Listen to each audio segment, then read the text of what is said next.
Hey everybody, this is Minion Soldier and this is the Piracy Show. Now with today's show, I kind of want to take a bit of a different direction. I want to talk about player housing because this has been a topic that's been coming up on the forums a lot more recently with, well, I think more the Gamescom demo when they were saying, I'll set up a little homestead out in space. But certainly the CitizenCon demo, it raised some other questions about what you can build on a planet, if you can build. And there's been some people who've been for it and some people who've been against it. And I'm for it, but in limited ways. And so I kind of wanted to give my idea of how to handle player housing and, possibly organization bases in the Star Citizen universe. Now, of course, everybody wants a base, or some kind of house planet-side, some place that they can call their home. And the biggest problem is, how do you regulate what people are going to build, right? Because if people are allowed to build whatever they want, wherever they want, yeah, there are going to be some cool-looking bases out there. There are going to be some interesting-looking homes, but there are going to be shanty towns. There's going to be some pretty ridiculous looking stuff out there that's going to end up being built. And in the end, it's kind of, how do you rein in, kind of personal creativity and expression while still kind of maintaining the tone and the theme of the Star Citizen universe. And I think that, oddly enough, there actually is a game that I think took the right direction with this. And so I kind of want to change tracks a little bit and put a little of that up on the screen as well, and kind of give some of my ideas based off of this game, how I think that housing and base building in the Star Citizen universe should be handled.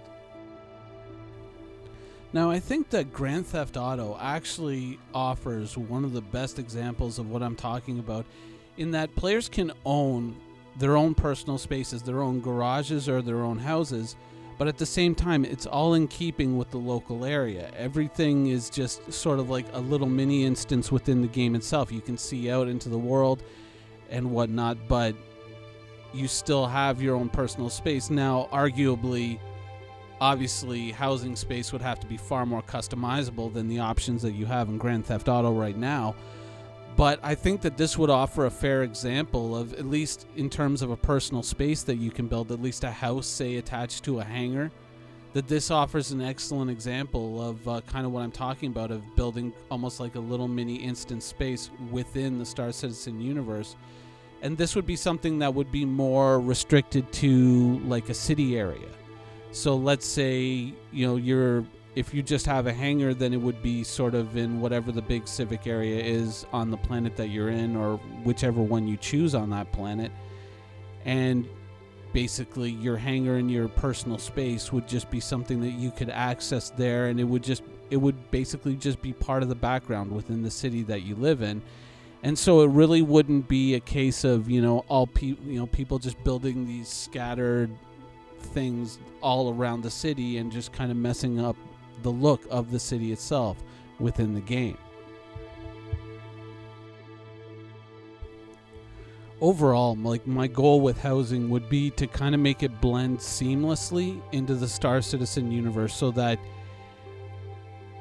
even though it may not be quite up to some people's expectations, I think that in terms of just player housing and having a hangar, I think that would be the best way to kind of just to give people personal spaces that they can customize. Of course, you can go in, you can put your trophies up, your posters, your fish tank, your models, all that stuff, and you can, obviously give them a lot more robust options than Grand Theft Auto offers in terms of customizing your living space. But I think that when you kind of create those little instances where multiple people can own the same space and exist in the same space, but they don't collide with one another, I think that offers the best in terms of housing options that a player can have, while still, basically maintaining the Star Citizen, the look and the feel, without it turning, into a shanty town. Some people, when you go onto a game like Ark, you see people and they've built like these really great bases, and then other people, it looks like something out of like one of those commercials on TV where they're saying, for only 5 cents a day, you can send this kid to college or feed this kid or whatever. You know what I'm talking about? It's just, some places, I guess it would be the same thing, with Minecraft. Some people's worlds in Minecraft look utterly terrible, and then others, look fantastic. But at least in terms of housing, that would be how I would handle it. Now, basing is a little bit different. Basing is obviously a much bigger thing, and it's going to be a lot more difficult to handle. So let's get into that. Now, using GTA once again, base building, I think, should be entirely on a different scale. I think that overall bases should be more, spread out across the planet. They shouldn't be like small personal hangar type spaces. They should be much larger, spread out all over the planet. But once again, to keep with the look of the planet and the feel of the planet, they should be in pre-selected areas, and they should be facilities that CIG has kind of designed themselves, but that are modular and expandable. So you might have just an ordinary landing zone, but you can also add a fuel depot to it and like a repair bay, a hangar bay, those sorts of things to it. But it would all be in a pre-selected way so that everything is still in keeping with the overall Star Citizen look. I think that would be probably the best way to handle it, and that's where I would diverge more from the GTA format and try to create something obviously on a much grander scale. Now, of course, having these bases out on the planets and out in these different areas could mean that if you have two players who own the same base, then they would come into collision outside of the base. But what I think is that instance where that base exists should be a much larger exclusion zone, say like 200 kilometers around the base, where once you pass to within that bubble, then you're pretty much in your own instance with your own base at that point. So there really wouldn't be too much collision between players who might be based out of the same facility, just in different instances. So overall, I think it would keep better with Star Citizen, and I'm just kind of trying to lift the functional elements from, GTA while still keeping it, a separate and I think a bigger and better idea for Star Citizen. Now, as far as what you could do with a base, I think that, obviously there's a lot of ambition out there that people have with bases, and this is kind of one of my other concerns to do with people being able to set up their own bases. Because like this, you could say, well, can I take over a wrecked space station like this and just turn it into my base? And initially I was thinking, yeah, that would be a cool idea, but the problem is that,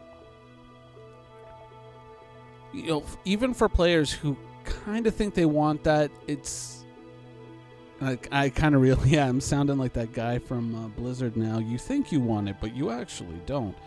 But I think that when you have a static asset that's open to the whole universe like that, that's also an asset that can be denied to you. That's an asset where you can be camped in and you can be trapped. And I feel that a base should somewhat be a bit of a safe zone. But at the same time, a base should still cost a certain amount of money to run, so that if you're not actually making money with that base, then it would probably be better to just sell it and just move on. So let's say you might be safe within your base, but within the solar system itself, you might not be safe, whether you're at war with another org or piracy or whatever.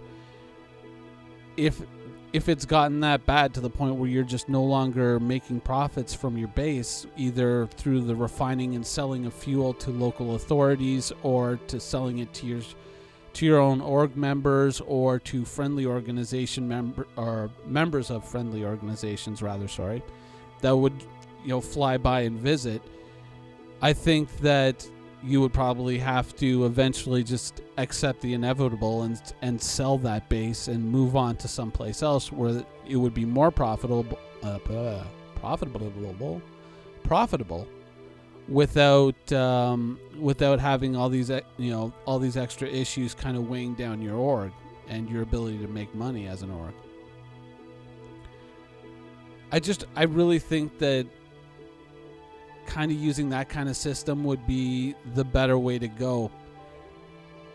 And it would obviously offer, CIG the ability to kind of control what bases look like and maintain the look of the universe, but once again giving players the ability to completely customize the interior and build it out more the way they want it to on the inside, while still maintaining the official Star Citizen look on the outside.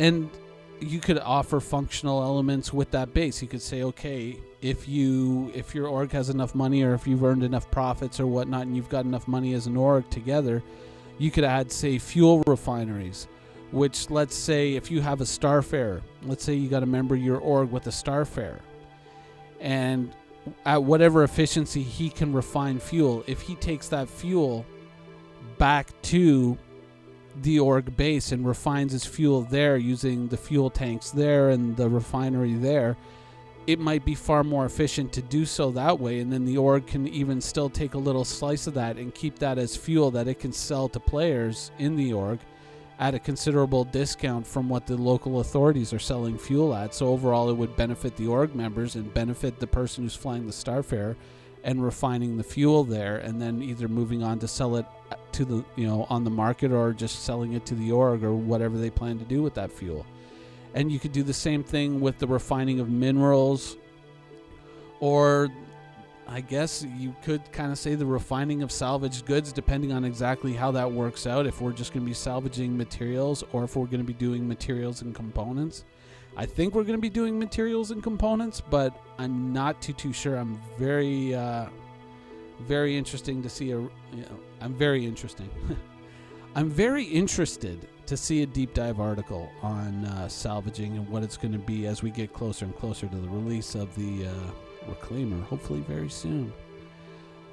But I think that would be the best way to kind of handle player housing and player bases within the Star Citizen universe, is overall to kind of use the GTA model of having the outside look of it being what the game designers want, but then the interiors being what the players want. And then players still being able to, at least on a base level, being able to add certain facilities that would allow them to, as an org, develop an economic advantage in terms of fuel cost, in terms of refining of materials, and kind of help them carry themselves forward as they work together as a team, and as they pool resources and work to develop their org. I think that overall that would be the best option going forward, because even though I know there's a lot of people who want to build a base their own way, it's just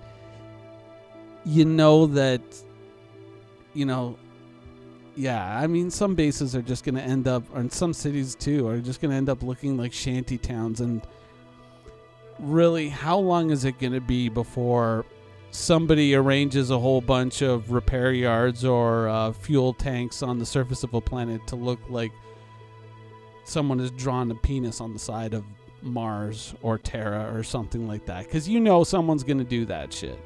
Not saying I'm going to do it, but someone's going to do that shit. Anyways, those are my thoughts on player housing so far. Obviously, we'll see what happens in the future.